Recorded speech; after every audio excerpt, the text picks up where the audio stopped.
Greetings, ladies and gentlemen, and welcome to this latest edition of Tales from Outer Space. And as always, I hope that you enjoy. Story number 1. Eat or Be Eaten, written by British Tea Company. There was a pair of hungry eyes that stalked the Terran pack through the stinging cold. Bestial and ravenous the creature may be, it was nothing if not cunning. It was the apex predator of this world, the legendary creature where the natives reviled as a monstrous hellspawn. Weighing several tons and fully fleshed with sharp claws, massive fangs, and layers of hardy flesh and sinew, the beast was physically apt as it was intelligent. It had bided its time well. The fauna of this frozen planet was unforgiving. Savage felines, chomping lizards, and even aggressive herbivores existed in almost every nook and cranny. The Terrans were tough, but not so tough. Though they had slaughtered many predators, the hunt only made them weak. They had no natural shells to protect themselves with, only fashioned ones, which now were cracked and damaged. Their claws and teeth were only a few inches thick, and it didn't even belong to them. Their most fearsome aspect, those hunks of metal which spewed fire and smoke, were now no longer operational, burned out after prolonged use. The Terran pack had numbers, something that should be a non-factor. There were many packs on this world. Many of them could hardly challenge the beast. It took its time once more as the Terrans entered the deep forest. At the open plains, they would see it coming. Here, in its own home, where the thick foliage and falling snow made visibility difficult, it would not be caught so easily. The Terrans were stopping now. Where fire and flame would have dispelled many lesser creatures, the beast knew better than to fear the light and heat. As the Terrans sat around the campfire, squawking and communicating together, it was then that the beast knew that this was the opportune time to strike. The pack leader had sat himself at a vulnerable position.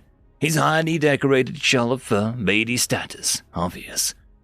Whereas the beast would normally be cautious about attacking most pack leaders, it wasn't so hesitant when it saw this leader and his less than dazzling stature.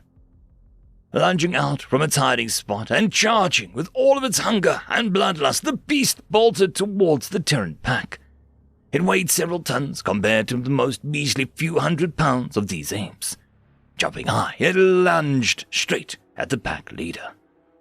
The pack leader was fast, but only fast enough to save himself from being flattened by the beast's weight.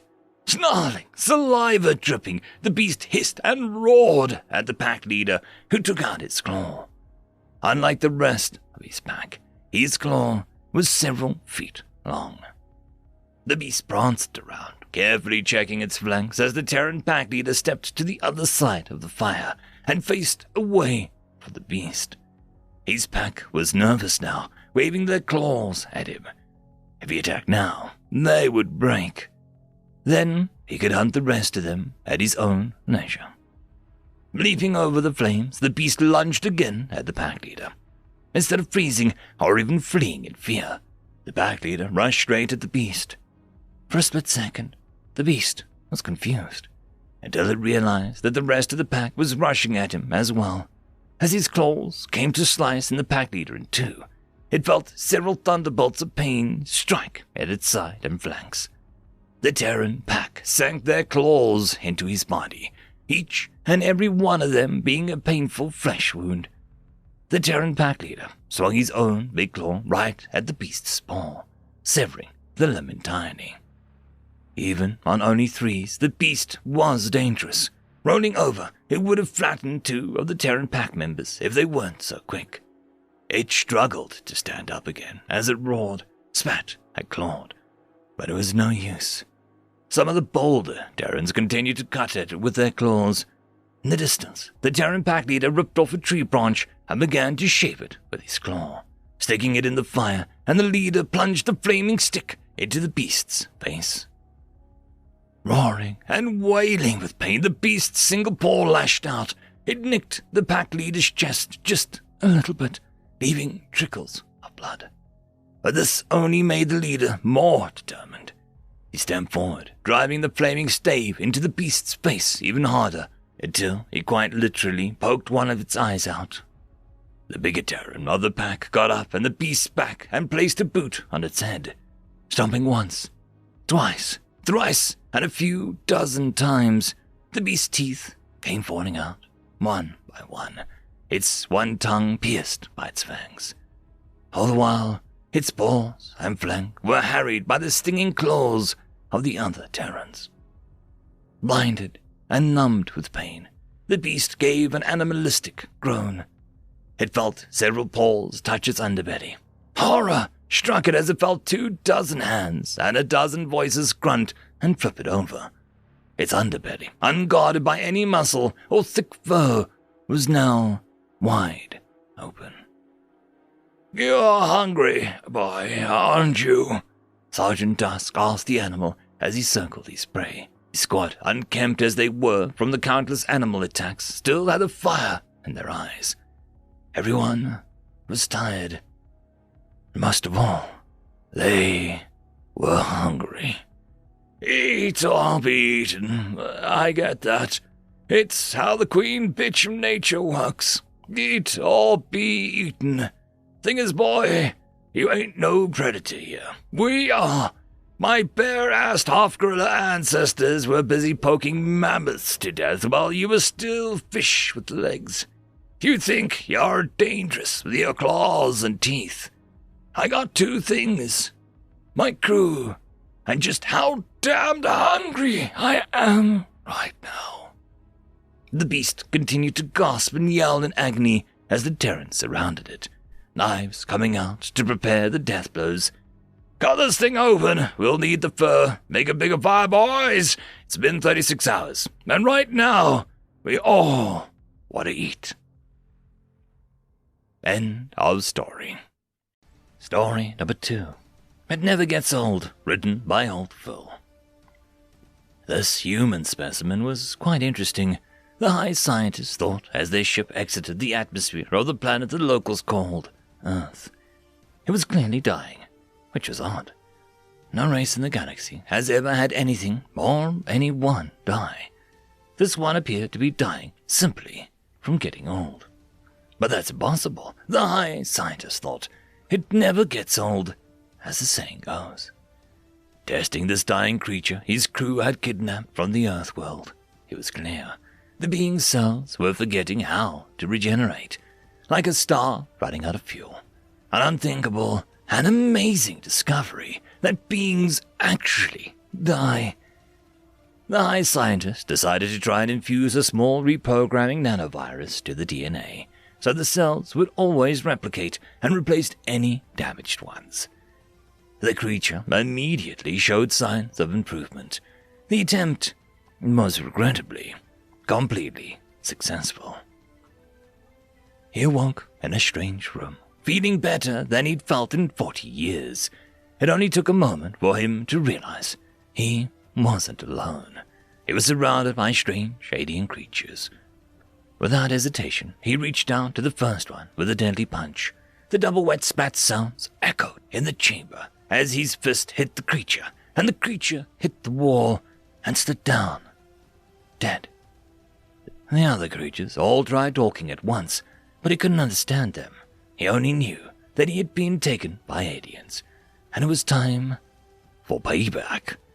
He jumped off the table, a roundhouse kick taking off one of the creature's heads, and jumping a sidekick, sending another through the wall, basically red mist. The last creature left dived for the button and hit it just before it was crushed by a devastating axe kick that left the massive dent in the floor and a rather large wet spot. The button beeped a few times ominously before a massive robotic arm blasted through the wall. Even bigger than our unknown protagonist, 4 of the robot's 10 arms grabbed his 4 limbs and held them in place, straining against the mighty man struggling against it. The robot leaned in and asked, "What is your designation, human earthling, so that I may record whom I killed?" The human glared into the robot's face and squinted. Another fist shot out suddenly behind the man's beard and punched the robot in the face, making it let go of him. The beard fist grabbed the robot by the neck before snapping the head off. The human said, "I am Chuck Norris." I heard that he then kicked the robot so hard that all the robot could do was grab his foot and drag Chuck Norris out of the spaceship, with him crashing through the walls, eventually crashing back to Earth. And Chuck Norris stepped out of the wreckage wearing a new cowboy hat that he'd made from the robot's head. The camp counselor glared at the young Mitox and said, "Am I telling the story, or are you?" Mitox looked sheepishly at the camp counselor. Him and the other boys are out there, staying out in the spooky woods of their forest planet tonight, camping. It's scary there, but their parents insisted that scare camp was a fun time. The scary ghost stories are the best in the universe. The camp counselor glared around the campfire at the young boys' tracks and asked, "Anyone else want to chime in with some Chuck Norris facts?" One small boy raised his hand. The camp counselor said, "By all means, let's hear what you know." I heard that Chuck Norris once stopped a volcano erupting by kissing it on the cheek," the little boy said quietly. "Ha!" Another boy said, "I heard he once punched a Zolfron destroyer ship, and it instantly fused into a micro-black hole and evaporated within a planked second."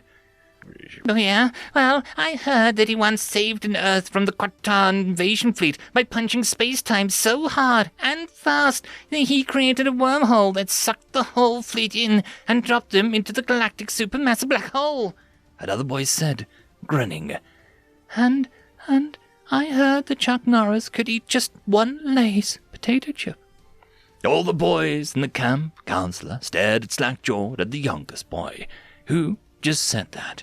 Then they all laughed and laughed. "Oh, Yuxty, that was funny," the camp counselor said between fits of laughter. "Everyone knows that's impossible." After a few minutes, the laughter died down, and in the ensuing silence, a sound was heard. The sound of a single potato chip being eaten in the distance, echoing off the mountains like a sound of 1,000,000 drum sets being stepped on by a giant. The boys all snapped their multitude of differently shaped eyes towards the camp counselor, who looked around in sheer terror and said, That's enough Chuck Norris stories. Maybe we should all get some sleep now." After the boys left, the camp counselor tendered his resignation and retired. No one has heard from him since. It never gets old. End of story. I just want to thank the T5 patrons and channel members. Bob the Dragon, Cam Maxwell, Casper Arnholtz, Estrella the Dreamer, Tryagain95, Furigiol, Meridian117, Alithia, Jordan Bucksbaum, Angry Marine, Albarden Gusta, and Barkey.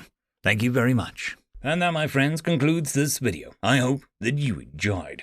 There are links down below, both to support this channel and for the author of this fiction. Anyways, I hope you all have a fantastic one, and I'll see you next time. Cheers.